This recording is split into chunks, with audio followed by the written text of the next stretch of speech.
গত শনিবার আমতলী থানার অন্তর্গত রানীর খামার সন্ধি সংঘ সংলগ্ন কৃষ্ণ দাসের বাগানবাড়ি থেকে শরী দেববর্মা নামে এক গৃহবধূর মৃতদেহ উদ্ধার হয়েছিল। সেদিন পুলিশ সন্দেহভাজন গৃহবধূর স্বামী বিশ্বজিৎ দেববর্মাকে জিজ্ঞাসাবাদের জন্য থানায় আটক করে নিয়ে যায়। পরে বিশ্বজিৎ দেববর্মা পুলিশের জিজ্ঞাসাবাদে স্বীকার করে যে সে নিজেই তার স্ত্রীকে খুন করেছে।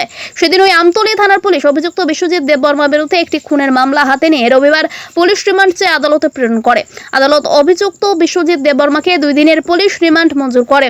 পুলিশ রিমান্ডে সোমবার দুপুরে অভিযুক্তকে নিয়ে ঘটনাস্থলে মামলা তদন্তকারী অফিসার সুস্মিতা দেবনাথ, থানার সেকেন্ড অফিসার শুভা রানী তেলি সহ অন্যান্য পুলিশ ও টিএসআর বাহিনী এদিন ঘটনাস্থলে ডিসিএম এর উপস্থিতিতে অভিযুক্ত বিশ্বজিৎ দেববর্মা কিভাবে তার স্ত্রীকে খুন করেছিল তার পুনর্নির্মাণ করে। সেদিন বিশ্বজিৎ দেববর্মা পুলিশকে দেখিয়েছে কিভাবে নেশাগ্রস্ত অবস্থায় তার স্ত্রীকে গলায় ফাঁস লাগিয়ে খুন করেছে। সেদিন অভিযুক্ত বিশ্বজিৎ দেববর্মাকে আমতলী থানা থেকে কঠোর নিরাপত্তা ব্যবস্থার মধ্য দিয়ে ঘটনাস্থলে নিয়ে যাওয়া হয়। কেমনে মারছ?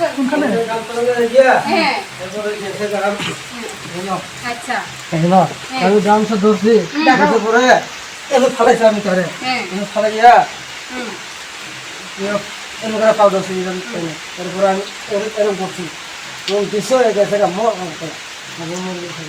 মরছে লোকদের কে মরছে তারপরে আমি তার খেতরা গেছি খেতরা